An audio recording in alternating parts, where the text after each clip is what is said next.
Football with friends is fun as hell. My name is Alex Dunlap here with Cody Carpentier on a big Tuesday. So pumped to be here with you. Got a bunch of stuff to get to today, Cody. They say it's the off season, but around here, the content just keeps getting cranked out on Orange Bloods Live, and we have a ton to get to today. I did an article on Orange Bloods today about Felix Ojo. You got your NIL nuggets up. It looks like there's something about their collective bargaining in college football being inevitable. I haven't looked at the article yet, as I've been doing a few other things. Been watching some of these Georgia linebacker prospects that you wanted to kind of go over today. It looks like Texas is going to be in the mix with a few of those guys, but one of them is Xavier Griffin, the 4-star that was previously committed to USC, and there's a note about him in this update today from Rivals.com national recruiting analyst Sam Spiegelman. But I couldn't help but see, like, the first note was about Felix Ojo, and after writing about him today, I know we've talked about this to death, but he says at the end. So this was his quote from Ojo. He says, "Texas has always been a place I felt comfortable at. Talking to Coach Sark, to Coach Flo, we've always had great relationships. Texas right now is recruiting me the hardest. They're still the number one team recruiting me right now." And he says that his future cast is still comfortably sitting on the Horns here. So you said yesterday, much to the chagrin of the chat, Cody, you didn't think Texas was going to get Turntine or Felix Ojo. I was right. I wrote today, it feels like, with all the cockamamie Jackson Cantwell stuff that happened with Miami and how I don't understand how it's going to work financially or how other people are going to be able to try and match that deal, considering the fact that Ojo at this point can say, look, 24/7 Sports says I'm the number one tackle in the country. Why am I not getting paid $5 million over the next 2 years? Yep. I don't know how schools are going to handle it. I don't know how the bidding war is going to be but Spiegelman doesn't seem to care. Nor did he mention it. Which is, to me, like, that's the thing. I know I said what I said yesterday, where, like, I have this gut thought that none of Ojo, Turntine, or Krempen end up at Texas. And the theory behind that, you've brought up with Krempen, the idea that other schools potentially see him as an interior, and potentially Texas might see him as an interior as well, potentially a center, right? Krempen, we also heard months ago, fancies himself a little higher than maybe most might think. I think he moved down to like tackle 22 or tackle 23 on Rivals. And there was rumors out there that, there's potentially some, asking for some, favors to take visits at schools and things of this nature. And with Turntine, it's like Turntine, we've talked about him playing guard, but if he doesn't want to play guard, it could be a complete turnaway. Like, he's 6'3", 272 pounds, 6'2.5", 272 pounds. Like, that's not tackle material many SEC places, let alone Texas, right? And maybe a school like Michigan or the A&Ms of the world, A&M definitely, you could see them putting a couple more dollars in the bucket and being like, yo, like, Texas trying to put you at guard, we'll play you at tackle. Come on over here, let's play tackle. They need help. And then Ojo, the thing with Ojo just for me comes down to, you're going to be in a dollar battle. You're just going to be with Ojo. There's no way around it. Him, Cantwell, and Iheanacho, the three best tackles in the class by clear margins. And Cantwell just got what he got. Like I said yesterday, I don't got to rehash everything I said, beat it like a dead horse. But Ojo's out there, and he's going to get, I would say today, you're going to put a valuation on it, he's going to get $2 million a year.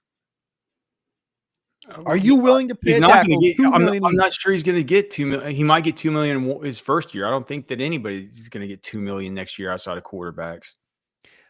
Jackson Cantwell's getting 2.5 per year. What I'm saying is, you even said it's a crayon contract. You can throw it away. I don't care. It's a $2 million. He's going to get $2 million.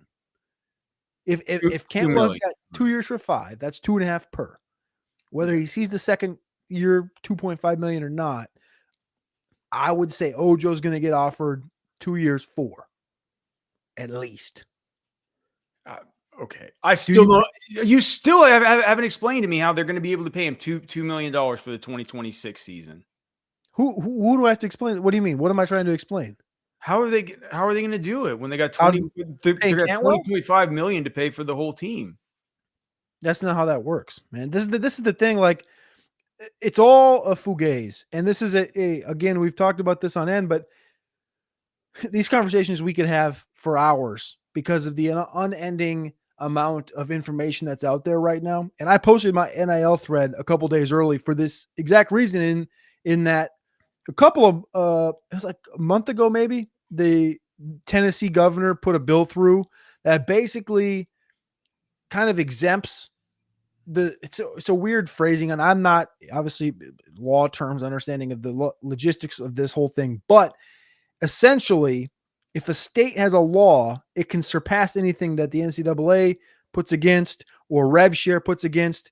If rev share says you can only pay a player certain amounts, or you can't pay a player, state law says you can pay a player, it's all a fugazi and you can still pay the player, which makes no sense to me. But that's what's come out the last couple of days because of the state of Tennessee. I think the state of New Jersey jumped in today. I think there was one other state on here that I had written into my column. But the point is, no matter if there's a rev share or not, which it's expecting to be, schools all have their collectives, right? Right, but I just Texas and Ohio State are have $22 million in collective I understand that payments last year. So if you got $45 million, if they bring in the clearinghouse, though, the clearinghouse is like you're going to have to, the collectives are going to have to put, they're going to be under scrutiny, and they're going to say you can't give, unless it's a deal where you're like, it's worth $2.5 million as far as the use of his name, image, and likeness. correct. You can't But give him that much. here's the thing. And I think Josh Pate said it best on Sunday night. He said, do you think, how do you phrase it? He said, schools weren't scared of the NCAA a decade ago. What makes you think they're going to be scared of the NCAA for the next decade?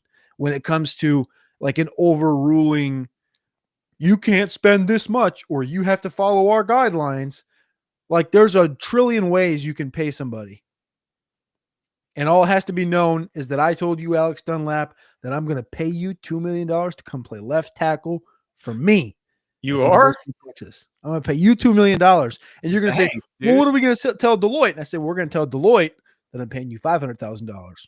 And $500,000 is going to get wired to you. The other 1.5, it'll end up where you need it to be. Just might not be today. It's a Chick-fil-A bag. Exactly. That's what I'm saying. How do you fit $1.5 million in a Chick-fil-A? If all these SEC schools were not scared of the NCAA for the last decade, 2 decades, what makes you think they're going to be scared of them for the next decade? Even though Deloitte exists, there will always be workarounds, whether it's through state law that they say you can't pay, I can pay. And that's why I wrote at the header of my NIL Nuggets of the Week thing is collective bargaining. Collective bargaining is inevitable, not only because I've said this for months, which is why I put it there, but also Jay Billis was talking about he was slamming the wage gap and targeting athletes, and he was urging collective bargaining, and he had a sit down, I think like a half an hour sit down on Monday talking about this, talking about the College Sports Commission and all this other crap. And it's just like, man, the bottom line is the only way you can really do this is if you can have a collective bargaining agreement, and they have to be employees. And it's the only way, and I'll continue to say it's the only way to really make it through everything. Look, and I mean, in principle, I agree with Kyle W here. I mean, I'm generally, as close to a free market absolutist as you can be, but it's like he says the clearinghouse thing's a joke. It's against the law to limit income of class workers, i.e., Deloitte claiming invalid deals. That's not free market capitalism. I understand that. And this was something that somebody said in response to my column. And so in response to that, I said, but if we're talking about it from the collective side of things, right? If we're talking about it from like the rev share stuff, yeah, if you want to pay him 50% of your salary cap is allocated to you, like you can do whatever you want. That's the market is what the market is, right? But if what the collectives are trying to do is, if what the collectives are doing is they're saying that they're paying these players for their NIL, right? They're paying for name, image, and likeness. That what Jackson Cantwell just got paid was $2.5 million per year for 2 years, $5 million total to go play football for Miami. He didn't get paid that money for his name, image, and likeness because Miami can't guarantee him that Red Bull is going to want to put billboards up all over South Florida with his face on it, which would be something that they would say, well, that's like if Red Bull wants to pay it, that's the free market. Like it's just different. It's if you want to say that all of this is pay to play, then yeah, it's the market is what the market is. If you're going to call it, I think what they're saying is if you're going to call it NIL, we're going to need to make sure that the amount that you're getting paid is an amount that's commiserate market rate with what a private entity on the open market would be paying you, what a private company would be paying you for a sponsorship. And if it's go to the SPCA, the no-kill shelter a couple times, sign some autographs, show up at the, go see kids at the children's hospital, and make sure to show up at the gala and go pick up your $1.2 million for that. They're going to say that's not the same. It's just not the same as being on every Coca-Cola commercial during ESPN college football games. So it's just a little bit different. Regardless of Deloitte putting a value on somebody, Kyle W. again says, how does Deloitte know what Arch Manning is worth? The true fact is that even if you go to Deloitte and Deloitte says they would, what was the phrasing? They would have denied 70% of said deals. How can you, as a company, value what Arch Manning's million followers are worth versus Dominican Sue's million followers were worth, or what Astringenti's million followers were worth? And you know what I'm saying is Texas, Nebraska, Boise State. I'm leveling this.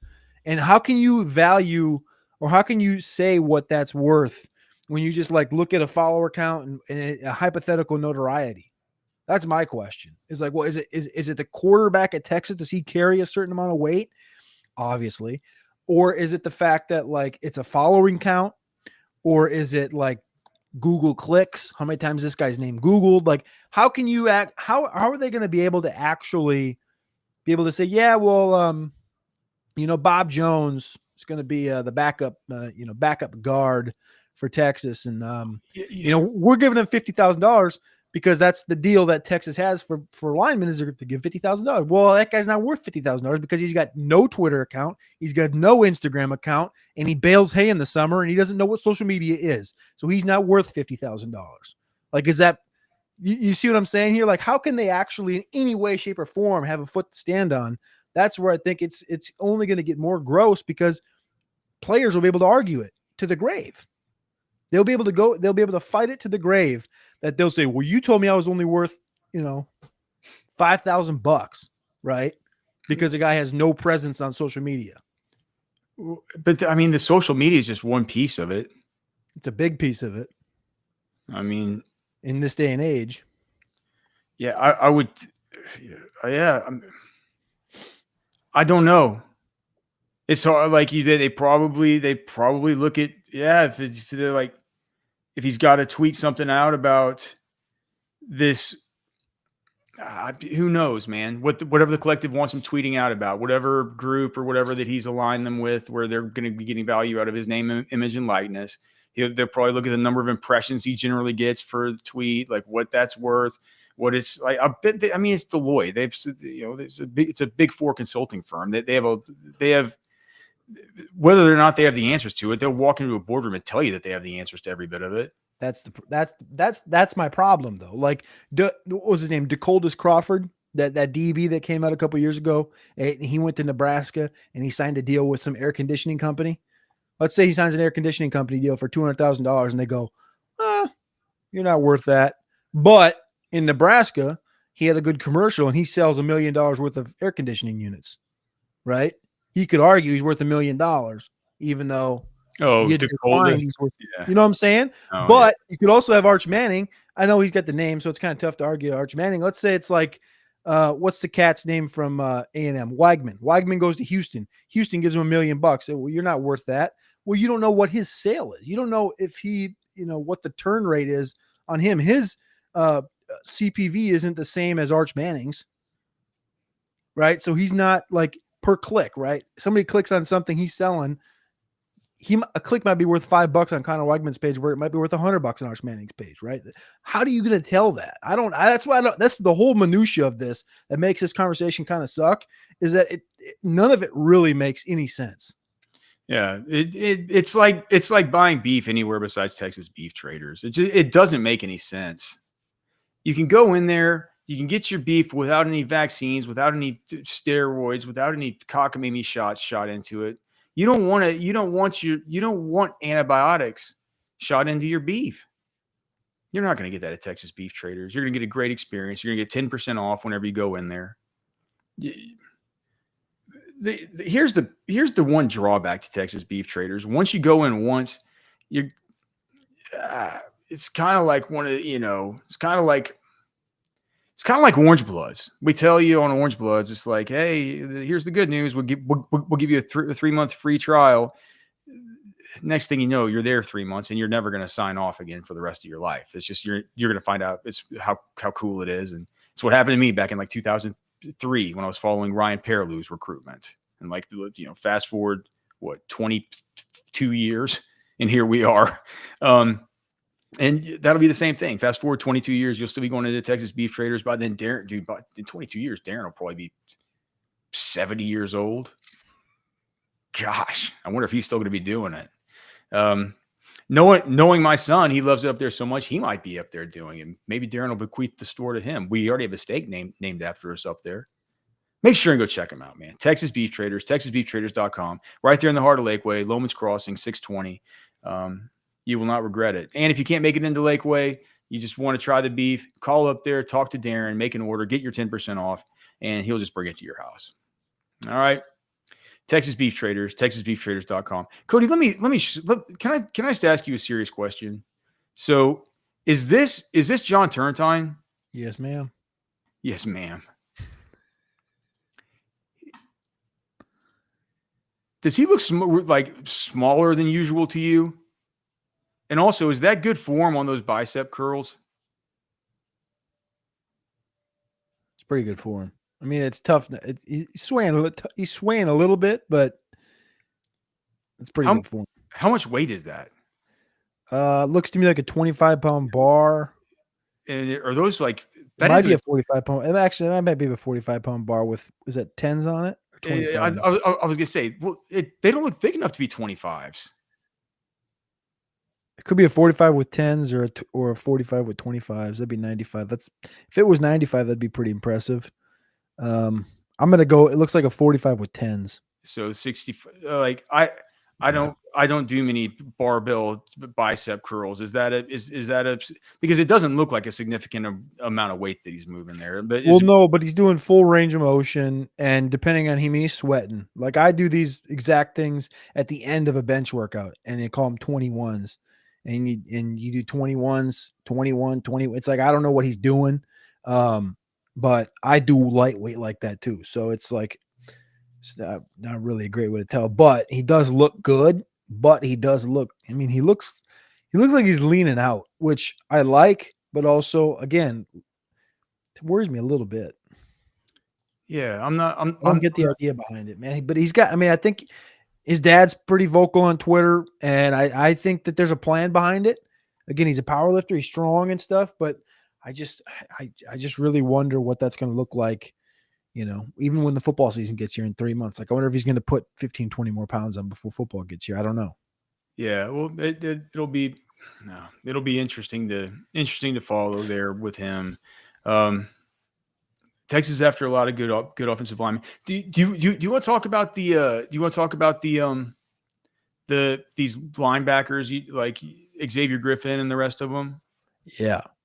So what is the update on them? Because you said that we need to hit on these guys, and it's not just Georgia guys. There's the kid from Maid Creek and the one from Carthage. It's a multi-pronged kind of conversation that I wanted to kind of bring up because somebody in the comments on one of the posts, I think it might have been the one I reposted of Sam Spiegelman's post. They commented back and they said, basically, are we going to get Xavier Griffin, who's from Gainesville, Georgia, 6'4", 205, the former USC commit. He's number 2 linebacker in the class. Are we going to get Xavier Griffin, Braden Roose, who's from Marietta, Georgia? He's number 5 linebacker in the class. So Xavier Griffin, Braden Rouse, and the third one was Kosi Okpala.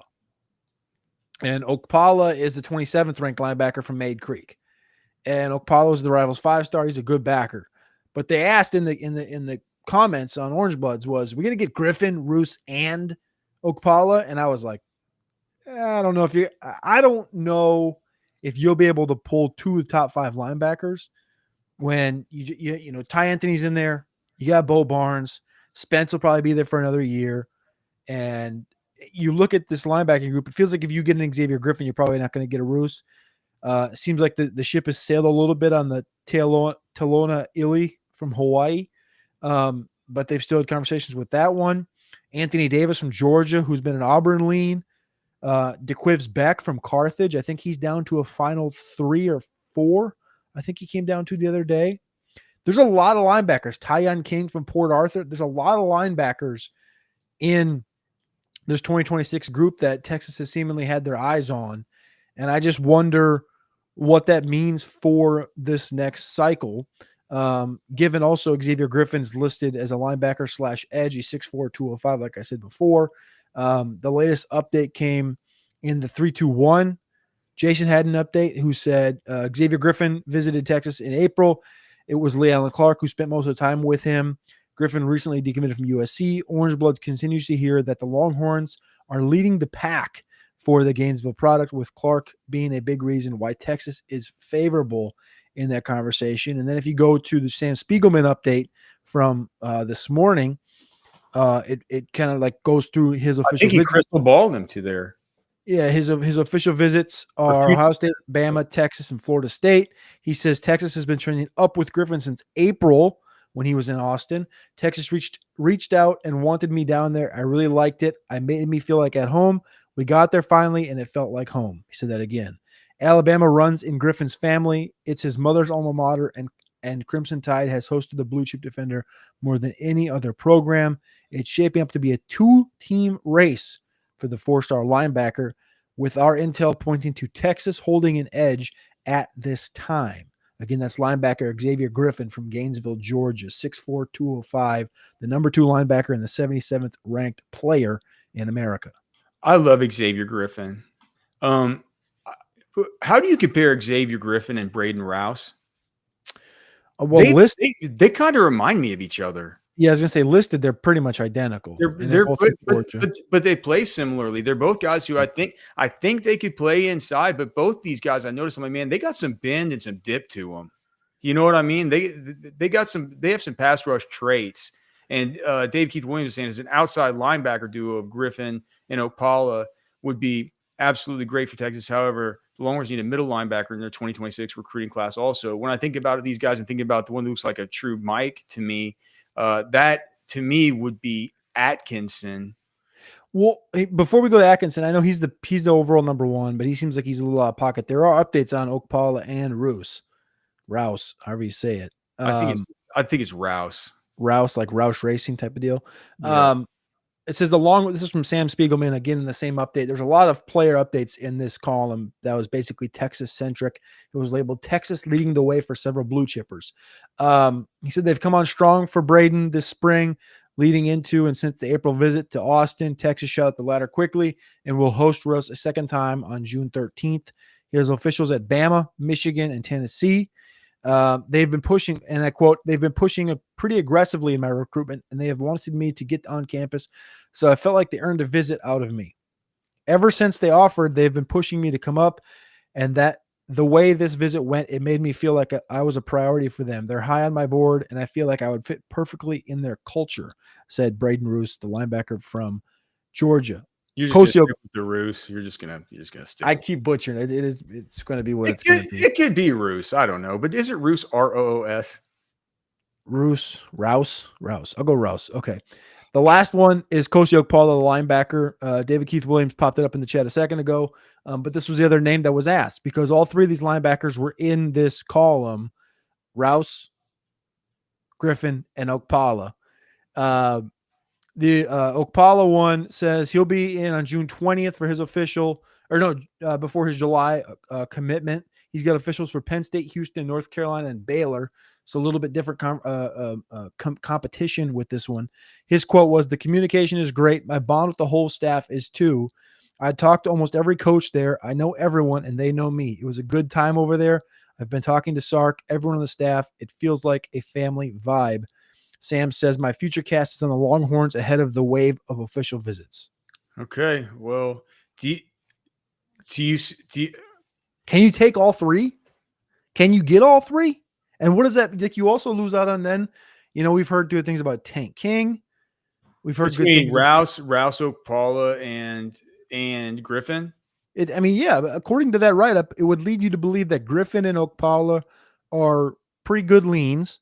Yeah. And that Roos is maybe at the top of their board out of all of them. I would personally rank, if I was having to rank them based on their huddle highlights, I would pretty easily go Griffin, Rouse, Okpala. Well, it's 2-5, and then I think Okpala is 27th. Oh, well, I didn't. I'm called it. That's what I'm saying. You got it. Yeah. I wasn't trying to. Yeah, but you were right exactly on pretty much how they're ranked. But that was kind of my question. Like, can you take three of these dudes? Like, we haven't seen that, I guess, the last couple of years as far as the linebacker classes. Last year was Bo Barnes and Jonathan Cunningham. Then before that, it was Ty Anthony Smith. Year before that, of course, it was Anthony Hill and Leonga Lafau. Like, could you see them taking three backers? I can see especially with Griffin being, a slash edge type of a player. Yeah, I could see myself buying three bottles of tequila at Specs. They're having a massive deal right now. Let's go ahead and hear from them. Texans know for selection and lower prices, it all starts at Specs. No matter what's on the menu, we've got you covered. With all your favorites on tap, you'll bring home the win. Special occasion? Flirt responsibly. Boots on, drinks up. The fun starts here. Shop Specs, low priced, amazing. Here's to you. Football with friends here on Orange Bloods Live. So pumped to be here with you. Thanks to Specs. Thanks to Poncho Outdoors. Thanks, of course, to Texas Beef Traders and our good friend Andy Ludicky over at myperfectfranchise.net for allowing us to be here and be here live with 400 of you guys here concurrently between Facebook, X, and YouTube, and everybody who'll be watching later. We certainly thank you guys as well. We know that's 99% of you, but we love being here with the live chat as well. As far as these linebackers, yeah, of course you can take all three of them. I mean, why not? Why not? I mean, they're all three. They're all three really good. Do you like Kosio Okpala more than? How do you pronounce his name? Dquivius Beck? Dquivius? I just said Dquives. Somebody in the chat might know. On his huddle, it's Q-U-I Beck. Like Beck. Dquivis. Bet it's Quay, because I don't think it'd go by Quee. I bet you it's Quay Beck. I bet it's Dquivis Beck. Dquivis. Yeah. So I need to get. I think I got that one right. I think I got the Roos one wrong, but I think I got the Quay Beck one right. Okay, I'll go with that. How do you compare Okpala to Quay Beck? How do you have those guys ranked? I like Okpala. Here's the thing though. You know this. Like sometimes you get a little bit of the in-person thing. I saw Kosio Okpala in person last year. I saw him line up. They had all these guys, even these undersized linebackers. They had these guys rushing the passer, and Kosi was actually pretty nice rushing the passer. He had some drop drills at the Rivals 5-star. So hopefully, I don't know if Rouse is going to be in Indy in a month, but that'd be cool to see. Who did I just say? Rouse. I said I meant to say Beck. I don't know if Beck is going to be there or not, but I'd love to see Beck there with Kosi, and then you'd have kind of a side-by-side comparison. But I have like this nearsighted seeing him in person type of thing that I get sometimes. I like Kosi. Whenever I watch those two guys, I kind of see them a little bit similarly, the same way that I see with Xavier Griffin and Braden Rouse. But I think what would make me lean toward Kosi Okpala is just, he's a frenetic, hair on fire type of player. He does, like, whenever I was watching him, I'm like, man, if this guy was a little bit taller, he would kind of remind me of Overshone from high school. Yeah. Just long arms, but just like kind of everywhere. Really, really like I said, hair on fire, frenetic. Doesn't seem to have much regard for his own health and safety. You know what I mean? He's good, but I think Beck is. He's clearly a take also, but I don't know who you take with these guys. If I had my druthers, I would just take I would take the Georgia guys. Atkinson and Davis. No, Atkinson, Griffin, and Rouse. Now you don't want Talanoa Ely? No, I do want Ely. But I'd want Atkinson. I do want if you could give me 2 of those top 5 guys, I think I would take Ely over Griffin. I would take Ely. Is Ely not top 5? Ely's 4. So it's Atkinson 1, Griffin is 2, Isaiah Williams, who's committed to Ole Miss, is 3, Talanoa Ely is 4, and then Braden is 5. I think I would take Ely. You're not gonna get any of the. So basically, my favorite guys are like 4 of the top 5. Yeah. Okay. Well, it goes to show. I think Rivals just got good evals on these guys. Then, yeah, you're not gonna. That's not how. I don't. In this day and age, I just don't think that's how rosters, or most specifically position rooms, are built at the high school level. It's like, I just think things are different than they were in even like 2022 when Texas had those 6 offensive linemen. You know what I mean? I guess, think about it. I guess just 2025, they kind of loaded up at wide receiver with a bunch of the top dudes. Well, but do you think that it's too much of a spend at linebacker, though, unless you truly think Griffin is an edge? And I don't know, man. I just feel like you look at like Dre Quinn, and you're like, when you want to recruit that guy as your edge. Well, I guess here's the thing. If they move to 105 scholarships, then I think 3 linebackers is obviously a take, right? Well, yeah, it's dude. It isn't like once Anthony Hill gets out here, like they're super deep at linebacker. Well, he's going to leave, but LaFau's going to stay. Spence will stay, most likely. Ty Anthony Smith will be 3. Bo Barnes 4. Jonathan Cunningham 5. It's a little bit thin, especially knowing that LaFau and Spence will be gone after 26. Then the expectation should be Ty Anthony and Barnes are starting, though. Okay. Ty Anthony Smith needs to put on weight before he's going to start a whole football game. But I guess the career arc. So this is why I want to talk about this, because